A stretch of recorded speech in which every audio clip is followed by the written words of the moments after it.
A través de Silk Venture, en Cedric Petrosian promou des de fa un temps aquest projecte que segurament molts coneixeu també a través dels mitjans, aquest Barcelona District de la ciutat de Tashkent. Molt bon dia, Cedric, com estàs? Molt bon dia, molt bé, gràcies. Sou propietaris d'una massa de terreny enorme en aquest entorn de Tashkent, de la capital de l'Uzbekistan, en què voleu construir un districte, que gairebé és una ciutat sencera, amb el nom de Barcelona. Efectivament. I per què? Bueno, primer de tot s'ha d'entendre que, tenint en compte que això es troba a Tashkent, formem part d'un programa de govern que ve a ser l'ampliació de la ciutat de Tashkent, ja que Uzbekistan presenta uns números demogràfics que creix la població 1 milió per any. Per tant, la ciutat presenta que ara mateix hi ha molta demanda i poca oferta i el govern ha decidit fer una ampliació de la capital i nosaltres hem fet en el seu moment la proposta per poder fer un tipus de ciutat basant-nos en la plaça de Barcelona. Sí? Per què hem escollit Barcelona? Primer de tot perquè jo soc de Barcelona. Molt bé. Jo porto més de 20 anys visquent aquí, encara que soc d'origen armeni, però m'identifico com a barceloní. Per tant, era una qüestió de principi que volia traslladar, moure la ciutat de Barcelona cap a Uzbekistan, apropant així Àsia i Europa, però sobretot perquè jo considero, això és el meu punt de vista, a nivell arquitectònic i urbanístic, la ciutat de Barcelona és un dels grans exemples perfectes de com és una ciutat quasi perfecta. Sobretot, m'agradaria mencionar que quan es va elaborar el disseny del nou Tashkent es van basar en diferents ciutats del món. Vull destacar, per exemple, Londres, París, Nova York, i una d'elles també va ser Barcelona. Per tant, diguem-ne, si el govern d'Uzbekistan agafa com a referència la ciutat de Barcelona, és una qüestió d'orgull i d'honor per poder finalment portar aquest projecte a Uzbekistan. Per tant, el Barcelona District és un districte més d'aquest nou Tashkent en què hi haurà districtes dedicats a altres ciutats. O no? Honestament, el nou Tashkent són 25.000 hectàrees en total. Ara mateix hi ha diferents promotors immobiliaris que fan les seves propostes, que en la gran majoria es basa en unes propostes per fer diferents urbanitzacions residencials. En el nostre cas, ara mateix som els únics de tot Nou Tashkent en què hem posat en aquest territori de 200 hectàrees el nom de la ciutat de la Barcelona. Per exemple, nosaltres hi ha un districte no molt lluny d'aquesta zona que ells es basen en la ciutat de Venècia, però no li han anomenat ciutat de Venècia, el districte de Venècia. Nosaltres sí que ho hem fet així perquè una altra vegada crec que el nostre objectiu és, primer de tot, fer la ciutat de Barcelona encara més universal, encara que sembli que ja es coneix arreu del món, però haig de dir que Àsia Central és una de les regions on viuen milions i milions de persones que els és molt desconegut la ciutat de Barcelona i tota la gent que ja ha format part de la història de la ciutat de Barcelona, com diria ser l'Antoni Gaudí. Igual que els barcelonins els hi cau molt lluny Tashkent, ningú sabria situar-lo segurament sobre un mapa. Com és que l'Uzbekistan està creixent tant? És a nivell de comerç, a nivell d'indústria? Què és el que està movent que aquesta república soviètica ara mateix estigui situant-se bé en el mapa? Primer de tot, quan Uzbekistan es va independitzar de la Unió Soviètica, a la història d'Uzbekistan va haver-hi dos presidents, un honorable president, senyor Karimov, i quan ell va morir, el va substituir l'actual president Shavkat Mirziyoyev, que porta una política molt liberal i que ha obert molt les fronteres d'Uzbekistan cap a empreses i inversors estrangers, donant-los l'oportunitat de poder obrir empreses, negocis i invertir en el país, garantint tota la seguretat màxima. I gràcies a aquestes polítiques ha fet que el país, en un període de 6 anys, hagi crescut molt i ara presenti uns balanços on anualment el creixement del PIB és del 8%, els sous mínims del país hagin pujat un 25%, entre altres coses. Sí? I el més important és que actualment Uzbekistan, independentment del factor històric que Uzbekistan és un país on hi ha, diguem-ne, és un oasis on estava la Samarcanda, la ciutat central de la ruta de la seda. Uzbekistan també és un país estratègic per al món, ja que és el punt logístic que connecta Rússia, Xina, Índia i Europa. I totes les comunicacions a nivell de transport, gas, petroli, tot això passa a través d'Uzbekistan.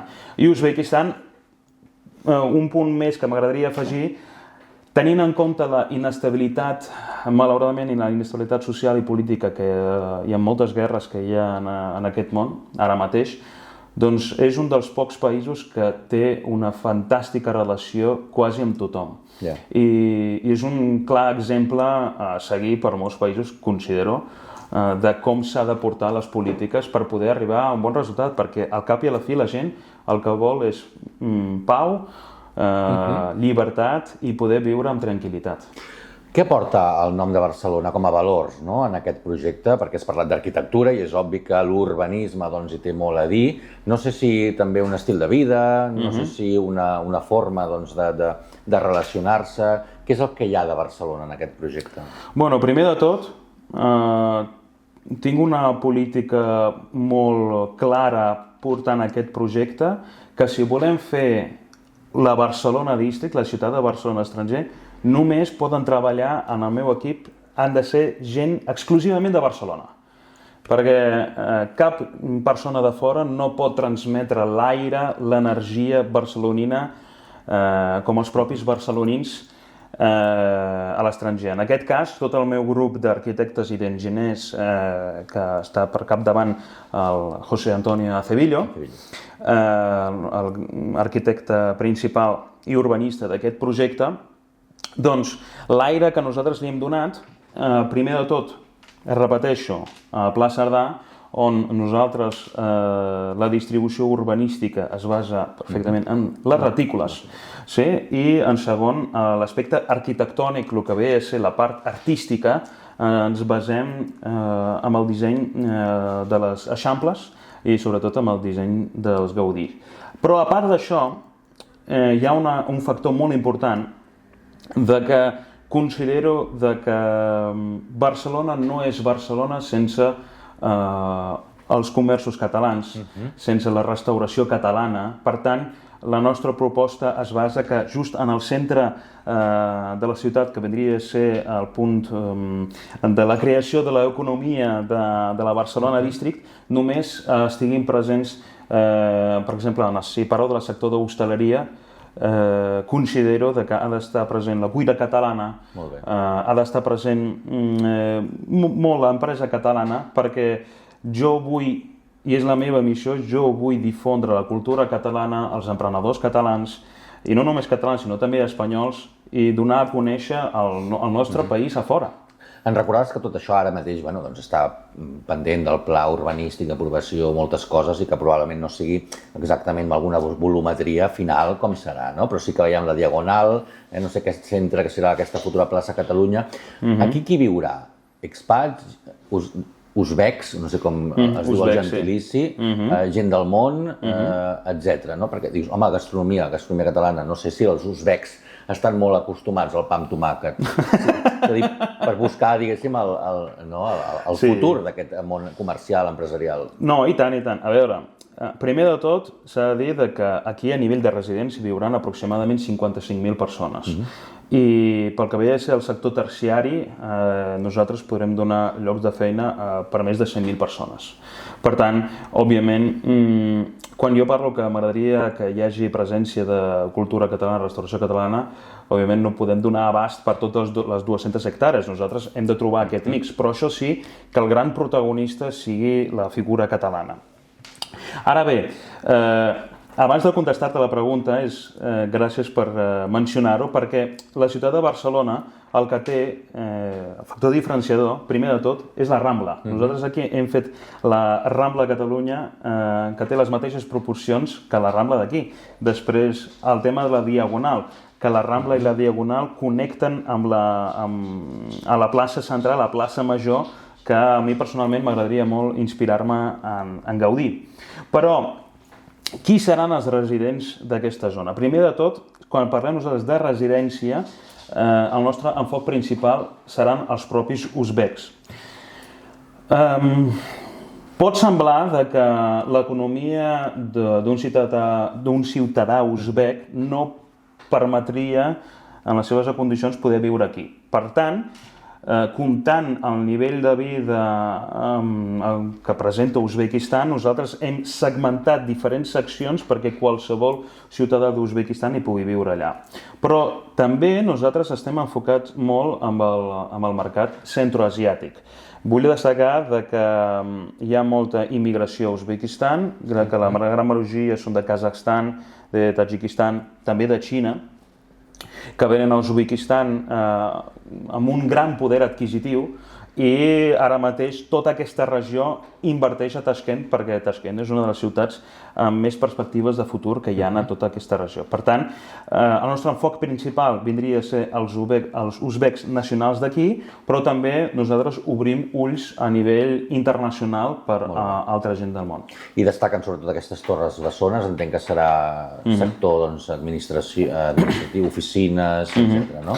Sí. Vull destacar que en aquesta zona es trobaria la Central Park, el que hem anomenat, diguem-ne, tinguem un aire... Una ciutadella, no? I una ciutadella, també hem tingut un aire com si fos la Central Park de Nova York, on al capdavant es troben aquestes dues torres. Aquestes torres del sector terciari tenen una altura de 120 metres, que, en fi, està el pare i la mare, diguem-ne, no? Els pares, que tenen una altura de 575 metres d'altura, és a dir, aproximadament unes 180 plantes. Aquestes dues torres... Poc barceloní, això. Això sí que és poc barceloní, sí, ho entenc. Òbviament, nosaltres no ens podem centrar exclusivament en el que hi ha ara a Barcelona. Ens hem de, diguem-ne, avançar cap a més endavant, sí? Però, en el cas d'aquestes torres, oficialment serien la 5a torre més alta del món i és la torre més alta d'Àsia Central i això serà un mix que vindria a ser entre apartaments, oficines, centre comercial i un hotel. Per acabar, has parlat que l'equip està format per catalans. Això és una oportunitat per als barcelonins, és a dir, per empreses barcelonines, pel talent del nostre país, per poder-se ubicar, per tenir una delegació, per fer negoci precisament en l'Àsia Central? Efectivament, primer de tot, Uzbekistan és un país molt atractiu per qualsevol tipus d'emprenedor i per qualsevol tipus d'empresa, empresa petita, mitjana i gran, ja que, repeteixo, dona moltes facilitats a totes aquestes empreses. Per poder obrir, per exemple, allà una empresa no es requereix un mes com aquí, sinó en 2 dies tens una empresa, pots obrir comptes bancaris el mateix dia, sí, hi ha moltes facilitats. Per tant, nosaltres presentem la Barcelona District com una oportunitat per a aquelles persones que vulguin diversificar els seus actius a Àsia Central, tenint en compte que Àsia Central és un mercat molt emergent. M'atreveixo a fer la comparativa de que fa 30 anys ningú no coneixia Dubai, i ara Dubai és el que és. I ara, per exemple, als Emirats Àrabs arribarà un punt que no donarà més abast, i es traslladarà, diguem-ne, tot aquest cúmul, aquest mercat cap a un altre lloc, i la meva percepció que serà Àsia Central, en concret Uzbekistan. Per tant, és una gran oportunitat per poder no perdre, diguem-ne, per no sentir-se molt lluny de casa, trobar una segona casa, que és la Barcelona District, i sobretot per poder diversificar els seus actius, perquè repeteixo, les oportunitats que presenta ara mateix Àsia, malauradament, són molt desconegudes aquí a Europa. Però la meva opinió és que si actualment empreses com Tesla, BYD, Xiaomi, Huawei, Sony, Panasonic obren les seus centrals a Uzbekistan, bueno, això és un indicatiu de que aquest país pot funcionar. I per tant, per exemple, en el cas de la Barcelona District, nosaltres tenim diferents empreses en qui donaríem el seu branding per aquests edificis, com per exemple a Dubai o a Miami hi ha la Aston Martin Tower, la Giorgio Armani Tower i tot això, doncs nosaltres tenim una proposta semblant per aquests edificis amb empreses top 5 del món. I clar, això és un motiu més que podria donar a qualsevol persona estrangera per poder venir a Uzbekistan. I falta el Camp Nou. Falta el Camp Nou, efectivament. Nosaltres en l'aspecte esportiu, nosaltres hem parlat amb diversos clubs de la Lliga Espanyola, on nosaltres no hem pensat que ha d'estar ubicat aquí, perquè a nivell de massa, a nivell de densitat, la concentració d'aquesta ciutat és molt alta i posar aquí un estadi és una mica complex, però el que sí que volem fer és, i el que sí que tenim planejat, és les pròximes setmanes farem oficial amb quin club nosaltres hi treballarem per obrir unes bases d'entrenament d'una acadèmia per portar els entrenadors d'aquí cap allà i que els uzbecs puguin, diguem-ne, tenir l'oportunitat, els nens i nenes, de poder sortir al mercat europeu. Esperem que no sigui el Madrid. En tot cas, gràcies, Cèdric, per aportar-nos aquesta... Recordem que això és una planimetria que ara mateix encara està per acabar de definir. No sé si ja saps on hi tindràs el pis. Vaja, jo crec que és molt llaminer. Tot és molt llaminer aquí, perquè, per exemple, nosaltres aquí a la primera línia oferim una possible entrada a través d'un canal que pugui entrar a la ciutat de Barcelona District. Després, òbviament, és molt llaminer aquests edificis. En fi, jo crec que el que hem aconseguit és que cada territori de la Barcelona District tingui les seves necessitats i la seva estètica per poder trobar la persona adequada, perquè no tots voldran viure aquí i no tots voldran viure a cases aquí. Vull dir, és com un mix. L'únic, perdona que t'interrompi, l'únic que m'agradaria afegir és que a les nostres previsions, al final de l'octubre d'aquest any, esperem amb la participació del govern de la Generalitat de Catalunya i d'Espanya, conjuntament amb el govern d'Uzbekistan, estem treballant per poder fer la col·locació de la primera pedra en un acte institucional allà a la ciutat de Tashkent, la primera pedra de la Barcelona District. I la construcció ja la començaríem a fer entre el quart trimestre i el primer trimestre d'aquest any. I l'última? Com l'última pedra? L'última pedra? Els nostres càlculs venen a ser els següents. El cost del projecte són aproximadament 4.000 milions de dòlars i tenim aproximadament una data pensada fins a l'any 33. Molt bé. Bé, són xifres importants, són dates importants. Gràcies, Cèdric Petrosian, de Silic Venture, per haver-nos explicat aquest interessant projecte que tindrà lloc, com dèiem, a l'Àsia Central i que esperem visitar ben aviat. Us esperarem. Moltes gràcies.